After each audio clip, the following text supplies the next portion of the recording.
tignan nyo naman guys. Napaka-unity at napaka-teamwork ang kanilang trabaho.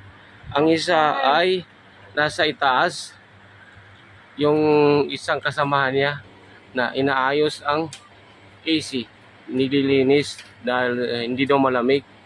So ang nangyayari, yung napakaganda sa balat ng lupa ay nakapatong sa baba para lang hindi matumba yung kasama niya sa itaas. Kaya yan po, yan ang tinatawag na teamwork or unity. So saan ka pa? Dito lang yan matatagpuan at dito lang yan mapapansin sa nag-iisang Kabayan House Bacala. Iyon, yan na. Tingnan nyo guys, oh, yan po ang radar or stairs na kanilang ginagawa.